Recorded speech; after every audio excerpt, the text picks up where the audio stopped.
क्या आपने कभी फील किया है जैसे आपकी लाइफ में कुछ गहरा सा शिफ्ट आ रहा है? जैसे आप खुद को और दुनिया को नए नज़रिए से देखने लगे हो? अगर हाँ, तो हो सकता है आप स्पिरिचुअल अवेकनिंग के प्रोसेस से गुजर रहे हो। हर जर्नी अलग होती है, लेकिन फिर भी कुछ कॉमन स्टेजेस होती हैं जो हम सबको कनेक्ट करती है। आज के इस वीडियो में हम स्पिरिचुअल अवेकनिंग के 5 स्टेजेस को सिंपल और क्लियर तरीके से समझेंगे ताकि आप जान सको कि आप कौन से स्टेज में हो। So the stage number 1, unconsciousness या ईगो स्टेट। स्पिरिचुअल अवेकनिंग का पहला स्टेज होता है अनकॉन्शियसनेस, जहां हम पूरी तरह ईगो के कंट्रोल में होते हैं। इस स्टेज में हम अपने थॉट्स पर इमोशंस को ही मैं समझ लेते हैं। थॉट्स को ना ऑब्जर्व करना नहीं आता। हर रिएक्शन ऑटोमेटिक होता है। लाइफ ऐसी लगती है जैसे ये सब मेरे साथ ही क्यों होता है। इस स्टेज में गुस्सा, defensiveness, negativity, victim mentality common होती है। लगता है जैसे लाइफ बस हम पर हो रही है, ना कि हम लाइफ क्रिएट कर रहे हैं। दूसरों को समझना मुश्किल होता है क्योंकि हम सब कुछ ना अपने पर्सनल एक्सपीरियंसेस के लेंस से देखते हैं। ये स्टेज गलत नहीं है, ये स्टार्टिंग पॉइंट है। अवेकनिंग यहीं से शुरू होती है, जब हम रियलाइज करते हैं कि कुछ डीपर समझने की जरूरत है। Now moving on to the stage 2, ego death.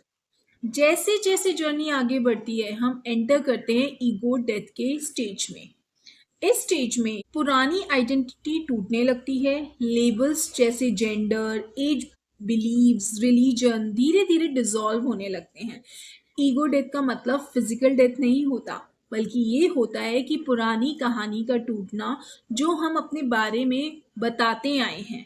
इस स्टेज में कंफ्यूजन, एम्प्टीनेस, डिटैचमेंट फील होता है। पर यहीं पर एक नया अवेयरनेस भी जन्म लेता है। वो होता है ऑब्जर्वर सेल्फ। यही स्टेज होती है जहां आप ईगो को एक इल्यूजन के रूप में देखने लगते हो। Now moving on to the stage 3, that is the search. Ego death के बाद आता है सर्च का फेज।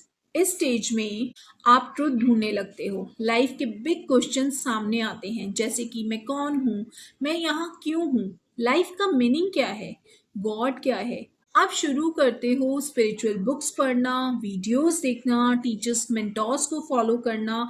मेडिटेशन, प्रेयर, कंटेम्पलेशन ये सिर्फ नॉलेज का सर्च नहीं होता, ये सोल की कॉलिंग आती है।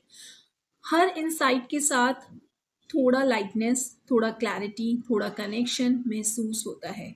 Now the stage 4, emergence of the authentic self. इस स्टेज में आपका ट्रू सेल्फ बाहर आता है।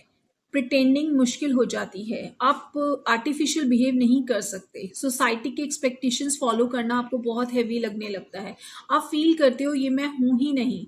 ये स्टेज अक्सर चाइल्डहुड के रियल सेल्फ से कनेक्ट कराता है, वो भी बिना कंडीशनिंग के।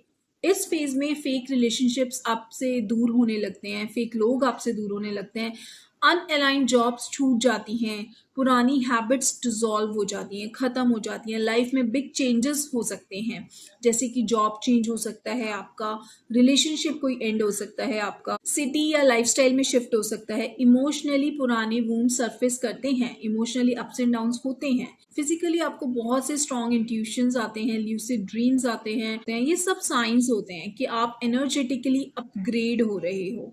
Now it comes stage number 5, life of एनलाइनमेंट।